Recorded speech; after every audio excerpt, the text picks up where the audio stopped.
Hello दोस्तों, नमस्कार, सत श्री अकाल। कैसे हैं आप सभी। मैं चंदन मिश्रा स्वागत करता हूं अपने इस वीडियो में। आज थोड़ा सा टाइम जो एक वीडियो से दूसरे वीडियो के बीच का एक जो गैप रहा है वो थोड़ा सा टाइम थोड़ा ज्यादा हो गया है, लेकिन एक बहुत बेहतरीन जानकारी वाला वीडियो जो आपके सामने मैं लेके आया हूं।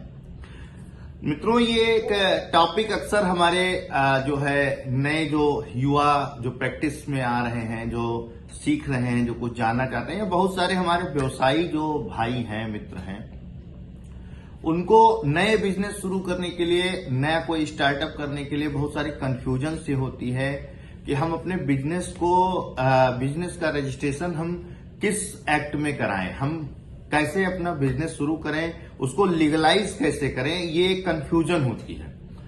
इसमें पार्टनरशिप फर्म होती है, प्रोप्राइटरशिप फर्म। अब अगर हम जो है फर्म की बात करें, फर्म एक अलग एंटिटी हो गई। कुछ लोगों के मन में आता है नहीं, हमें बड़ा काम करना चाहिए, हम छोटा काम नहीं करेंगे, हमारा कई शहरों में ब्रांचेस होनी चाहिए।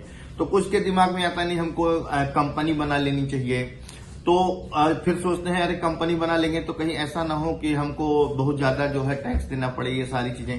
तो इसी का एक डिटेल्ड वीडियो इस टॉपिक का कि फर्म या कंपनी हमको अपने बिजनेस को लीगलाइज करने के लिए, यानी कि रजिस्टर्ड करने के लिए हमें किस एक्ट में जाना चाहिए, हमें क्या चूज करना चाहिए अपने बिजनेस के लिए, हमें फर्म बनानी चाहिए या हमें कंपनी बनानी चाहिए, इसी का एक डिटेल्ड वीडियो आपके लिए लेके आया हूं। वीडियो शुरू करने से पहले बस छोटी सी गुजारिश है आपसे कि वीडियो अगर आपको पसंद आता है तो आप लाइक कर दीजिए, अपने दोस्तों के बीच में शेयर कर दीजिए और हमारे चैनल को सब्सक्राइब कर दीजिए। अगर हमारा वीडियो आप इंस्टाग्राम के प्लेटफॉर्म पे या फेसबुक के थ्रू आप देख रहे हैं, क्योंकि ये वीडियो हमारा इंस्टाग्राम, फेसबुक और यूट्यूब तीनों प्लेटफॉर्म के माध्यम से आप तक जाएगा।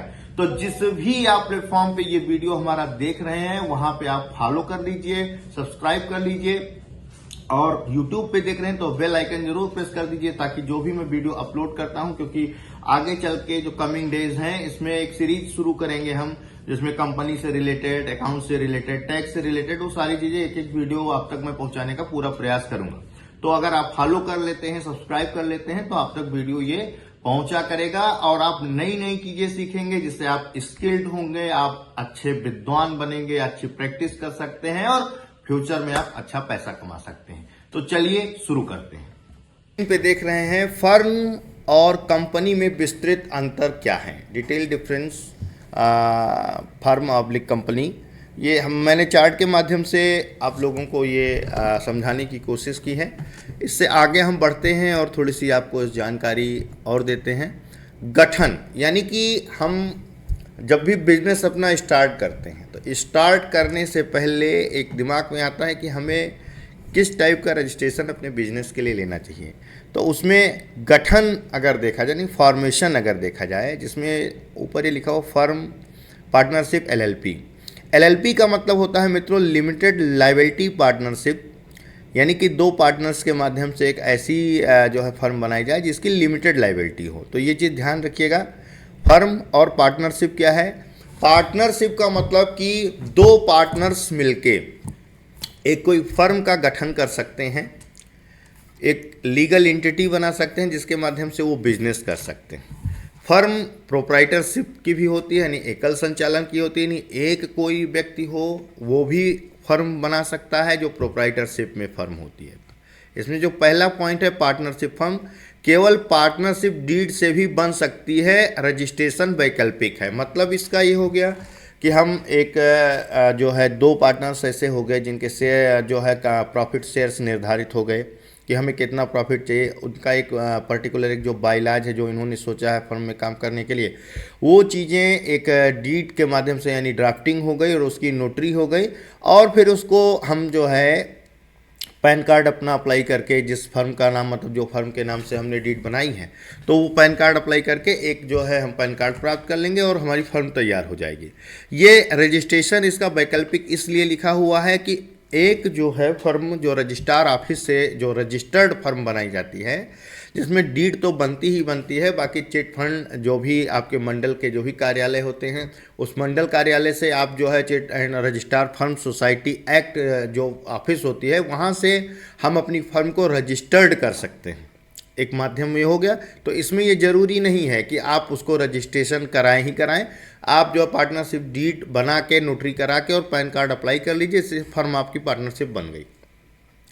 एक दूसरा जो तरीका होता है कि कोई एक ही व्यक्ति है जो अपना बिजनेस शुरू करना चाहता है, तो बिजनेस शुरू करने के लिए जो है उसको प्रोप्राइटरशिप, जैसे आप कल आज जीएसटी जो है फर्म बन रही है, जीएसटी में बना रहे, शॉप एक्ट रजिस्ट्रेशन हो गया, सर्विस एक्ट में रजिस्ट्रेशन हो गया, जो प्रोप्राइटरशिप फर्म बनाई जा सकती है। अब ये एलएलपी क्या चीज़ हो गई? एलएलपी है आपका लिमिटेड लाइबिलिटी पार्टनरशिप, यानी कि इसके पार्टनर्स की जो लाइबिलिटीज होती हैं वो लिमिटेड होती हैं, जो कि किसी रजिस्ट्रार फर्म सोसाइटी जो है जो चिटफंड सोसाइटी जो ऑफिस होती है वहाँ से ना रजिस्टर्ड होके एमसीए मतलब ministry of corporate and affairs से जो है इसका रजिस्ट्रेशन अनिवार्य होता है। अब आगे जो सेपरेट वीडियो इसका बनेगा एलएलपी का कंपनी का, तो उसमें एलएलपी क्या चीज़ है, प्राइवेट लिमिटेड कंपनी है, इसका विस्तार से एक वीडियो दिया जाएगा। अब आ गए हम कंपनी की बात करते हैं। ये तो हो गई आपके फर्म की बात हो गई, जो जिसका गठन, अभी केवल हम गठन की बात कर रहे हैं कि यानी इसका फॉर्मेशन कैसे करेंगे। अब आ गए हम कंपनी पे। कंपनी हमेशा एमसी यानी ministry of corporate and affair, जो भारत सरकार की जो एक डिपार्टमेंट्स है, इसकी एक साइट है, एमसीए पोर्टल है, वहाँ से हम जो है अपने कंपनी को रजिस्टर्ड करते हैं। लेकिन आप या कोई नॉर्मल व्यक्ति इसका गठन नहीं कर सकता है। इसके लिए चार्टर्ड अकाउंटेंट, कंपनी सेक्रेटरी या सीएमए इत्यादि से आपको हेल्प लेनी पड़ेगी, जिसमें आपका memorandum of association, article of association, incorporation certificate, ये सारी चीज़ें आपकी जारी होती हैं। अब ये एमओए क्या है, एओए क्या है, इसकी विस्तृत जानकारी हम आगे के वीडियो में देंगे। अब कानूनी पहचान यानी लीगल आइडेंटिटी क्या होती है, यानी फर्म का जो एक्ट है वो अलग है, पार्टनरशिप फर्म जो कहलाती हैं यानी कि उसके जो एक्ट हैं वो नियम कानून हैं वो अलग हैं।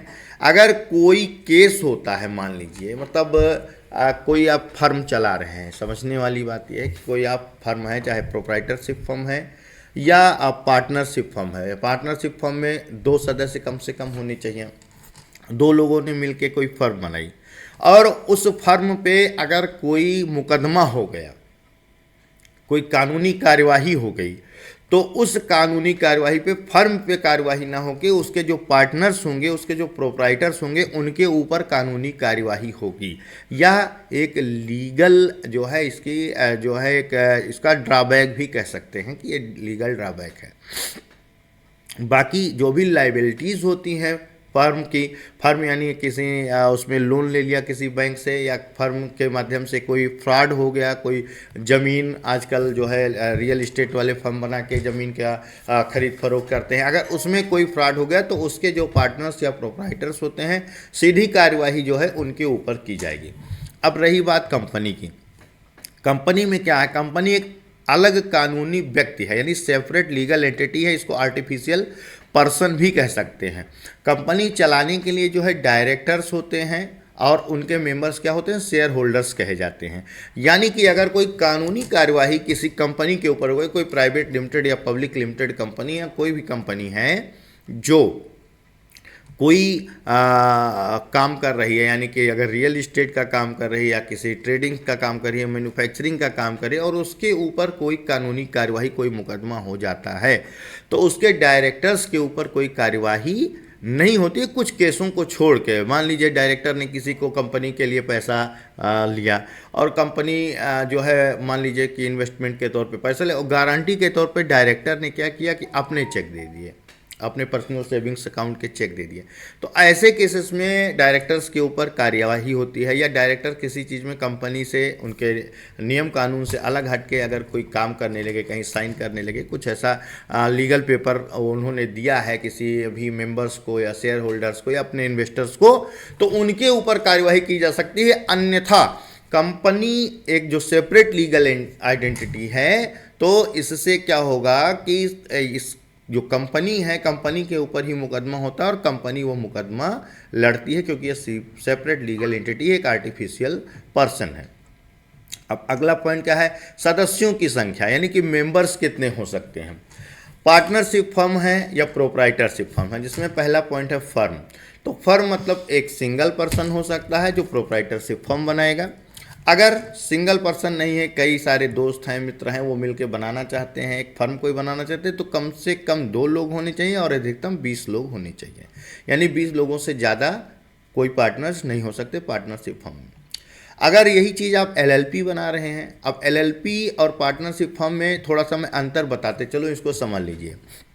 जैसे ही ये पार्टनरशिप फर्म है, जो नॉर्मल एक जो है डीड के थ्रू बनी हुई है, या हम रजिस्ट्रेशन करा लिए हैं इसका चिट फंड सोसाइटी एक्ट के तहत, इसमें रजिस्टर्ड भी हो गए हैं, तब भी अगर इसके ऊपर कोई कानूनी, यानी कि इसके जो है पार्टनर्स की जो लायबिलिटीज़ होती है वो अनलिमिटेड होती है। लायबिलिटी मतलब दायित्व तो हो गया, यानी फर्म में कोई भी निवेश है, कोई बिजनेस कर रही है, कुछ भी कर रही है, अगर फर्म को घाटा लग गया, फर्म जो है दिवालिया हो गई या कहीं से भी डिस्प्यूट हो गया कोई भी, तो उनके प्रोप्राइटर से या उनके पार्टनर से, उनके पर्सनल एसेट से वो रिकवरी की जा सकती है। एलएलपी में ऐसा क्या होता है, एलएलपी ये लिमिटेड लायबिलिटीज़ होती है, यानी कि उनके मेंबर्स की लायबिलिटी क्या होती है, लिमिटेड होती है। अगर ऐसे कोई केस बनते हैं, कुछ कानूनी कोई कार्यवाही होती है, तो उनके जो पार्टनर्स होने, नहीं एलएलपी में जो रजिस्टर्ड हैं, उनके पार्टनर्स की लायबिलिटीज लिमिटेड होती है, जिसमें पार्टनर्स के ऊपर लगभग कोई कार्यवाही ना होने के चांसेस ज़्यादा हैं। अब आ जाते हैं हम कंपनी, प्राइवेट कंपनी के सदस्यों की संख्या पे बात करें।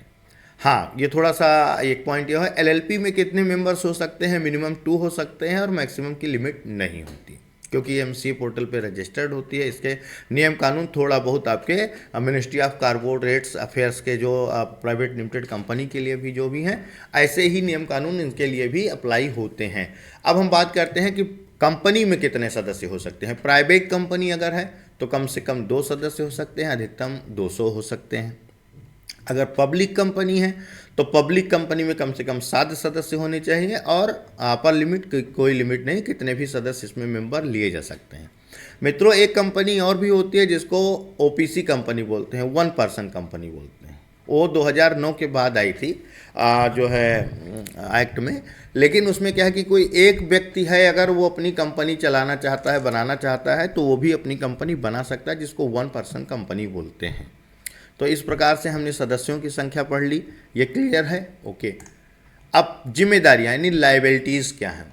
लायबिलिटीज़ यानी फर्म की क्या लायबिलिटी है, कंपनी की क्या लायबिलिटी है, अभी कुछ देर पहले मैंने इस पॉइंट पे थोड़ी सी बात की है। पार्टनरशिप फर्म की अनलिमिटेड लायबिलिटी होती है, यानी व्यक्तिगत संपत्ति से भी भुगतान करना पड़ सकता है, अगर कोई भी डिस्प्यूट होता है, कोई लोन, कोई कुछ भी रिकवरी होती है। एलएलपी क्या है, ये लिमिटेड लायबिलिटी है, यानी कि इनके सदस्यों की जो लायबिलिटीज होती हैं वो लिमिटेड होती हैं। अब आ जाते हैं हम कंपनी पे, यानी प्राइवेट लिमिटेड या पब्लिक लिमिटेड कंपनी है। ऑलवेज लिमिटेड लायबिलिटी है, यानी कि यहाँ के जो डायरेक्टर्स हैं, मेंबर्स हैं, इनकी लायबिलिटी केवल शेयर्स की सीमा तक होती है, यानी जितने रुपए के शेयर्स जो जारी करते हैं, शेयर होल्डर की जितनी भी लायबिलिटीज है वो केवल शेयर की राशि तक होती है, उससे ज़्यादा की कोई लायबिलिटीज नहीं होती। मान लीजिए 100 रुपये का शेयर है तो वो जिम्मेदारी 100 रुपये तक की ही होती है, इससे अतिरिक्त कोई भी लायबिलिटीज नहीं होती है। कर टैक्स की अगर बात करें, अब यहाँ पे जो फर्म में 30% प्लस सरचार्ज प्लस होती है, यानी कि कोई जो है पार्टनरशिप अगर फर्म है तो पार्टनरशिप, यदि प्रोप्राइटरशिप अगर फर्म है तो प्रोप्राइटर एकल संचालन होती है, यानी एक ही पर्सन है, तो 1 पर्सन का जो टैक्स स्लैब होता है, यानी इंडिविजुअल्स के लिए जो टैक्स स्लैब लागू होता है वही प्रोप्राइटरशिप फर्म के लिए भी वही टैक्स स्लैब लागू होता है। लेकिन अगर पार्टनरशिप फर्म है तो इसके लिए 30% प्लस सरचार्ज प्लस सेस लागू होता है, लेकिन इसमें भी बहुत गड़बड़ झाला होता है, बहुत सारे टैक्स चोरी के बहुत सारे तरीके होते हैं जिनको पब्लिकली नहीं बताया जा सकता है ना। पार्टनर्स को रिम्यूनरेशन होता है इंटरेस्ट पे, यानी कि जो भी लाभ होते हैं फर्म के थ्रू जो भी हैं उस पर जो इंटरेस्ट पड़ता है उस पर भी टैक्स का अलग रूल है। तो वो हम टैक्सेशन जो डायरेक्ट टैक्स का कभी चैप्टर पढ़ाएंगे, उसमें टैक्स क्या है, इस पर पार्टनरशिप फर्म पे कैसे टैक्स अप्लीकेबल होता है और पार्टनर्स के लिए कैसे अप्लीकेबल होता है, तो उसमें हम इसको डिस्कस करेंगे। लेकिन अभी के लिए जानिए कि जो पार्टनरशिप फर्म के जो टैक्स स्लैब होते हैं 30% प्लस सरचार्ज होते हैं इंडिविजुअल्स का, यानी कि प्रोप्राइटरशिप अगर फर्म है तो उस पर इंडिविजुअल्स के जो टैक्स स्लैब हैं वही अप्लीकेबल होते हैं। और रेम्यूनरेशन का मतलब हो गया कि जो पार्टनर्स होते हैं तो उनको उसमें जो लाभ, सैलरी, बोनस वगैरह इत्यादि ये सब जो है फर्म के थ्रू मिलता है। तो इसमें बहुत सारा मतलब होता क्या है कि मतलब इनकम फर्म की बहुत कम दिखाई जाती है, पार्टनर्स में जो है बंटवारा हो जाता है, और उनका जो टैक्स जो टैक्स प्लान होता है वो इंडिविजुअल्स के टाइप का होता है, तो इसीलिए वो टैक्स बचा लेते हैं। यही एक इसका बिग पॉइंट है जिसमें बहुत सारे झोल होते हैं। अब कंपनी की अगर बात करें तो कंपनी पर 22%, 25% ऑप्शनल रिजीम, जब कंपनी के लिए जो भी रिजीम लागू होती है तो ये टैक्स पड़ते हैं। कुछ कंपनियों पे 15% जो है, न्यू मैन्युफैक्चरिंग अगर कंपनियां हैं, नई हैं, अभी स्टार्टअप कर रहे हैं तो उनके लिए टैक्स स्लैब में छूट मिल जाती है। बाकी डिविडेंड का मतलब हो गया कि ये जिसको शेयर होल्डर्स होते हैं, यानी कि शेयर होल्डर्स को जो डिविडेंड मिलता है तो उसमें टैक्स देना अनिवार्य होता है। डिविडेंड का मतलब 100 रुपये का हमने अगर कोई टैक्स लिया, और 100 रुपये का अगर कोई हमने शेयर खरीदा तो उस पर जो भी लाभ होता है, जो कंपनी उसको लाभ देती है, मान लीजिए 110 रुपये में वो शेयर है और उस पर जो डिविडेंड 3 रुपये 4 रुपये कंपनी ने आपको दिया हुआ है, तो इसको कैपिटल गेन बोलते हैं टैक्स की भाषा में, है ना। तो वो उस पर भी टैक्स देना पड़ता है। ये रही टैक्स की बात। अब आ जाते हैं नियंत्रण और प्रबंध, यानी मैनेजमेंट कैसे होता है। जो फर्म होती है, यानी पार्टनरशिप फर्म या प्रोप्राइटरशिप फर्म, तो इसके प्रोप्राइटर्स या पार्टनर जो है मिलकर जो है निर्णय ले सकते हैं। वो अपना एक जो है रूल्स बना सकते हैं और उसको फॉलो कर सकते हैं। डीड में कुछ जो नियमावली, जिसको बायलॉज कह सकते हैं, जो लिखी हुई है, उसी के हिसाब से फर्म जो है कार्य करती है। डीड के हिसाब से सभी को अधिकार मिलता है कि हम कौन से पार्टनर्स क्या काम करेंगे। कंपनी में क्या होता है, डायरेक्टर द्वारा प्रबंधन किया जाने, डायरेक्शन, एक बोर्ड जो है गठित होता है, यानी कि इसको कंपनी कोर मेंबर्स के बोर्ड बोलते हैं, कंपनी जो है बोर्ड ऑफ डायरेक्टर्स कह सकते हैं। तो उसमें जो डायरेक्टर्स के जो है प्रबंधन की जो कार्य प्रणाली जो बनाई जाती है, उस हिसाब से कंपनी काम करती है। या जो MOA होता है, मेमोरेंडम ऑफ एसोसिएशन जो होता है कंपनी का, तो उसका बायलॉज समझ लीजिए होता है। तो कंपनी की जो सारी जो है रूल रेगुलेशंस जो होते हैं, जो काम करने की जो प्रणाली होती है, वो उसी हिसाब से होती हैं। शेयर होल्डर्स मालिक होते हैं, यानी शेयर होल्डर्स क्या, अब इसमें भी बहुत डिफरेंस है। यानी शेयर होल्डर्स, मान लीजिए कि जो है हम रिलायंस कंपनी का हमने शेयर ले रखा है। अब रिलायंस कंपनी का शेयर ले रखा है तो एक तरीके से आप भी रिलायंस कंपनी के मालिक हुए, लेकिन कितने % के मालिक हुए? जो उस शेयर और टोटल कंपनी की जो फेस वैल्यू होती है उसके बीच का जो डिफरेंस होता है, हम उतने ही % के मालिक कहे जा सकते हैं। लेकिन बोर्ड ऑफ डायरेक्टर्स जो होते हैं, बोर्ड ऑफ डायरेक्टर्स ही निर्णय लेते हैं। हम लोग तो एक शेयर होल्डर्स होते हैं, मेंबर होते हैं। तो कहने के लिए ये कहा जा सकता है कि शेयर होल्डर कंपनी के मालिक हैं, लेकिन शेयर होल्डर एक तरीके से इन्वेस्टर होते हैं जो कंपनी का शेयर्स खरीदते हैं और उस पर लाभ कमाते हैं। और डायरेक्टर्स क्या है, इसमें डायरेक्टर्स मैनेजर होते हैं, यानी कि डायरेक्टर डायरेक्शन भी देते हैं। उसमें डायरेक्टर जो है मैनेजर भी हो सकता है, कोई एक CEO भी हो सकता है। तो अलग अलग पोस्टें जो है वो कंपनी में निर्धारित की जाती हैं, जो उनके बोर्ड ऑफ डायरेक्टर्स जो है इसको एक तरीके से इसके निर्णय होती है। उसमें मीटिंग्स होती है, बोर्ड ऑफ मीटिंग, AGM होती है, EGM होती है। तो एक ब्रॉड जो है टॉपिक है, जब इसकी बात की जाएगी तो फिर उस पर एक वीडियो बनाया जाएगा। आगे बढ़ते हैं, अनुपालन, कंप्लाइंसेस क्या होते हैं। पार्टनरशिप फर्म के बहुत नॉर्मल से बहुत कम कंप्लाइंस होते हैं। मान लीजिए कि GST में रजिस्टर्ड अगर फर्म है या नॉर्मल पार्टनरशिप फर्म है, तो उसकी जो है एनुअल जो है इनकम जो टैक्स होती है, तो टैक्स हम फाइल करते हैं। GST में क्या है कंप्लाइंस, अगर GST पार्टनरशिप फर्म में है तो GST में हमको हर महीने कंप्लाइंस करना पड़ता है, यानी GST फाइलिंग करनी पड़ती है। तो ये बहुत कम ही कंप्लाइंसेस होते हैं। LLP क्या है, मध्यम कंप्लाइंस लिखा हुआ, यानी कि साल का एक एनुअल रिटर्न जाता है, एक एनुअल रिटर्न फाइल होता है। बाकी जो है बैंक रिकॉन्सिलेशन वगैरह ये सब सारी चीज़ें होती हैं। तो 4-5 कंप्लाइंस होते हैं LLP के, जो अलग अलग टाइप के हैं, जिसमें TDS फाइलिंग वगैरह भी हैं।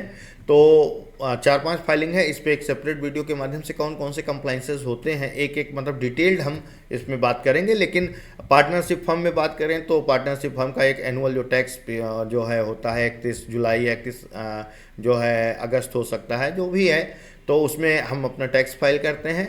LLP में थोड़ा सा 1-2 कंप्लाइंसेस ज़्यादा होते हैं। अब बात करें हम कंपनी की। कंपनी में बहुत ज़्यादा कंप्लाइंस होते हैं। एनुअल रिटर्न जाता है, फाइनेंशियल स्टेटमेंट जाता है, बोर्ड मीटिंग यानी कि आपका बोर्ड मीटिंग कितनी बार हुई, क्या उसमें निर्णय लिया गया, इसकी डिटेल जाती है, आरओसी की फाइलिंग होती है, ऑडिट अनिवार्य है, और रजिस्टर्ड एंड मिनट्स यानी कि रजिस्टर्ड मिनट्स यानी कार्यवाही रजिस्टर को हम कह सकते हैं कि उसमें क्या कार्यवाही की गई और क्या क्या चीज़ें मेंशन हैं, तो वो सारी रिपोर्ट्स हमें आरओसी को देनी होती हैं। ये होते हैं कंप्लाइंसेस। अब पूंजी जुटाना यानी कि फंड कैसे रेस करती हैं ये। मान लीजिए आपने जो है कोई बिजनेस शुरू किया, तो बिजनेस शुरू करने के लिए हमको फंड की ज़रूरत है, यानी पैसे की ज़रूरत है। तो पार्टनरशिप फर्म क्या होती है कि खुद का पैसा होता है, यानी कि मान लीजिए कि हम दो पार्टनर्स मिलकर कोई बिजनेस शुरू कर रहे हैं, दोनों लोगों ने 50-50 हज़ार रुपये लगाए और हमने बिजनेस शुरू कर दिया। या हमारा कोई अगर बैंक से ताल्लुकात अच्छे हैं और कुछ अगर बातचीत हुई तो स्टार्टअप के थ्रू हमने कोई मैन्युफैक्चरिंग जो है यूनिट डाल रखी है, तो हमको लोन मिल जाए वहाँ से, तो बैंक लोन दे सकता है। फंड हम ऐसे ही रेस कर सकते हैं। बाकी कंपनी है, तो कंपनी में फंड कहाँ से रेज होते हैं? इजली फंड रेज हो सकते हैं। ये पहले हेडिंग है शेयर्स, यानी कंपनी जो शेयर जारी करती है, यानी अपने इन्वेस्टर के लिए। मान लीजिए कोई 10 रुपये का शेयर है और कंपनी ने 500 शेयर जारी किए, तो 10-10 रुपये का 500 लोगों ने शेयर खरीद लिया, वो कंपनी में पैसा आ गया, यहाँ से फंड आ जाता है। वेंचर्स कैपिटल क्या होते हैं? वेंचर्स होते हैं कि मान लीजिए कोई ह्यूज अमाउंट में पैसा देना चाहता है, जो समझ लीजिए कि इन्वेस्टर्स होते हैं। मान लीजिए कि कोई कंपनी है और हमारे कुछ ऐसे ताल्लुकात हैं कुछ लोगों से जो हमारी कंपनी में 1-8 करोड़ रुपए जो है देना चाहते हैं एज ए कैपिटल इन्वेस्टमेंट के तौर पे, तो उनको वेंचर्स कैपिटल कहते हैं, जो हमारे प्रपोजल को देख के, हमारे प्लान को देख के हमारे कंपनी में पैसा लगाते हैं। प्राइवेट इक्विटी क्या होती है? इक्विटी मतलब होता है कैपिटल, यानी कि कंपनी की पूंजी हो गई। तो प्राइवेट इक्विटी का मतलब हो गया कि हमारे पास जो हमारे डायरेक्टर्स के पास कुछ पैसा पड़ा हुआ है, उन्होंने लगा दिया, तो इस यहाँ से फंड आ गया। बाकी बैंक आसानी से लोन दे देता है। अगर कंपनी का प्रपोजल समझ में आएगा, कंपनी जिस प्रोजेक्ट पे काम कर रही है, तो उस पर करोड़ों करोड़ों रुपए के बैंक लोन हो जाते हैं। आप लोगों ने देखा होगा बहुत सारे ऐसे जो है कंपनियों ने लोन लिया है, विदेश भाग गए हैं, कई हज़ार करोड़ रुपए तक के लोन हुए। फिलहाल वो कंपनियां तो जो है पुरानी हो चुकी थी, उनके बड़े बड़े प्रोजेक्ट्स थे, लेकिन ये मैं नई कंपनी, नए जो है स्टार्टअप्स की बात कर रहा हूँ, तो यहाँ से हम जो है फंड रेज कर सकते हैं। विश्वसनीयता क्या होती है, यानी क्रेडिबिलिटी क्या होती है? आप आमतौर पे किसके ऊपर ज़्यादा विश्वास कर सकते हैं मार्केट में? मान लीजिए कि आप एक कस्टमर हैं, तो कस्टमर किसके ऊपर ज़्यादा विश्वास करेगा? फर्म है, छोटे व्यवसाय के लिए है, तो इसमें आमतौर पे बहुत ज़्यादा निवेश कोई नहीं करता है। फर्म मान लीजिए कि किसी ने खोला, कोई सर्विस दे रहा है, कोई जो है कोई मैन्युफैक्चरिंग कर रहा है, कोई कुल्हड़ बना रहा है, कोई सर्विस का काम कर रहा है फर्म के माध्यम से, या कोई वेबसाइट वगैरह का काम कर रहा है, तो ये सब छोटी छोटी फर्मों के माध्यम से जो है रजिस्ट्रेशन कराते हैं और काम करते हैं। तो इसमें है क्या कि कोई इन्वेस्टर्स पैसा देने के लिए ये सारी चीज़ें थोड़ा हिचकिचाता है, सोचता है कि अरे यहाँ मैं पैसा लगाऊं कहीं डूब ना जाए, ये है वो है। इसमें जो है ब्रांडिंग्स का मतलब कि ब्रांडिंग क्या है कि आपने कभी देखा होगा कि कोई छोटी फर्म का प्रचार आपको टीवी वगैरह में नहीं दिखाई पड़ा होगा, लेकिन जितनी बड़ी बड़ी कंपनियां हैं, जैसे निरमा हो गई, आपका हिंदुस्तान लीवर हो गई, कैप्टन क्या बोलते हैं, पार्ले जी हो गई, है ना, तो जॉनसन एंड जॉनसन हो गई, तो इन कंपनियों के जो है प्रचार आप टीवी पे, बहुत सारे न्यूज़ चैनल पे, यहाँ सब आप देखते हैं, टीवी के माध्यम से देखते हैं। तो मतलब क्या है कि इनकी ब्रांडिंग ज़्यादा है, इनकी मार्केटिंग ज़्यादा है, एक ब्रांड हो चुके हैं ये। लेकिन कोई प्रोप्राइटरशिप फर्म है या पार्टनरशिप फर्म है जो छोटे व्यवसाय, मध्यम व्यवसाय के लिए हैं, तो इनके बहुत आपको कम ऐसे एडवर्टीजमेंट मिलेंगे। आजकल तो सोशल मीडिया के थ्रू भाई कुछ भी कोई प्रचार कर ले, अपना जो है इंडिविजुअल भी प्रचार कर सकता है, खुद में ही ब्रांड है। लेकिन एक जो है अगर ब्रांड की बात की जाए, मार्केटिंग की बात की जाए, तो कंपनियों की जो है ब्रांडिंग बहुत बेहतर होती है और ज़्यादा होती है। और मार्केट में विश्वसनीयता जो है इसीलिए प्राइवेट कंपनियों को ज़्यादा दी जाती है। लोगों को लगता है अरे मिनिस्ट्री ऑफ कॉरपोरेट से रजिस्टर्ड है, ये वहाँ से जो है, तो यहाँ पे हम पैसा लगा सकते हैं। आजकल आपने देखा भी होगा बहुत सारे जो है प्राइवेट लिमिटेड कंपनियां बना के आते हैं और पैसा लूट के पूंजी स्कीम वाले चले जाते हैं। कोई फर्म अगर ऐसी है तो वहाँ पे शायद लोग पैसा देने से हिचकिचाते हैं, लेकिन जैसे ही किसी भी नाम के आगे लिमिटेड शब्द जुड़ गया, प्राइवेट लिमिटेड या पब्लिक लिमिटेड, तो लोगों को ये लगता है कि हाँ ये तो बड़ा ब्रांड है, बड़ी चीज़ है, पैसा नहीं जाएगा। ऐसे हमारे जानने में बहुत सारे केसेस हैं जो कई करोड़ रुपए लेके और कंपनियां बंद कर दिए हैं, इधर उधर गोल हो गए हैं। खैर फिलहाल उसकी बात बाद में की जाएगी। गवर्नमेंट प्रोजेक्ट और बड़े बड़े कॉन्ट्रैक्ट में कंपनियां प्रिफर की जाती हैं। यानी कि अब यहाँ पे समझिए कि गवर्नमेंट कॉन्ट्रैक्ट का मतलब हो गया कि मान लीजिए कोई गवर्नमेंट की स्कीम है। स्कीम का मतलब है कि प्रोजेक्ट्स हैं कि हमको 100 किलोमीटर की 4 लेन सड़क बनानी है। तो 100 किलोमीटर की 4 लेन सड़क बनानी है तो वहाँ पे कोई प्रोप्राइटरशिप या पार्टनरशिप फर्म अगर टेंडर के लिए जाएगी जिसकी फेस वैल्यू नहीं है तो शायद उसको टेंडर ना मिले। लेकिन कोई लिमिटेड कंपनी है और वो टेंडर के लिए जाएगी और इसकी फेस वैल्यू ज़्यादा है तो पूरी उम्मीद है कि उसको टेंडर मिल जाएगा। हाँ तो दोस्तों, उम्मीद है आपको ये वीडियो पसंद आया होगा, अच्छा लगा होगा, आपको मेरे द्वारा दी गई जानकारी काफी आपको रुचिकर लगी होगी। तो अब वीडियो हमारा समाप्त हो चुका है। जो भी जानकारी आपको देनी थी मैंने इस वीडियो के माध्यम से आपको दे दी। अगला कोई नया टॉपिक उम्मीद है मैं कंपनी के ऊपर, यानी कि प्राइवेट लिमिटेड कंपनी या पब्लिक लिमिटेड कंपनी या कंपनी से रिलेटेड मैं एक सेपरेट वीडियो पूरी सीरीज शुरू करने वाला हूं, जिसमें लगभग 1-2 दिन गैप करके मैं आपको वीडियो देने वाला हूं। तो ये एक रुचिकर वीडियो, इंटरेस्टिंग वीडियो देखने के लिए थोड़ा सा आप लोगों को हो सकता है क्लिष्ट लग रही हो। हिंदी भाषा का प्रयोग मैं ज्यादा करता हूं। अब हिंदी मेरी टंग लैंग्वेज है तो मैं हिंदी ही प्रयोग करूंगा। तो आप सब्सक्राइब कर सकते हैं चैनल को। आप हमारे जो है फेसबुक को आईडी को फॉलो कर लीजिए, आप इंस्टाग्राम फॉलो कर लीजिए और अपने मित्रों के बीच में खूब सारा शेयर कीजिए, लाइक कीजिए। तब तक के लिए जय हिंद।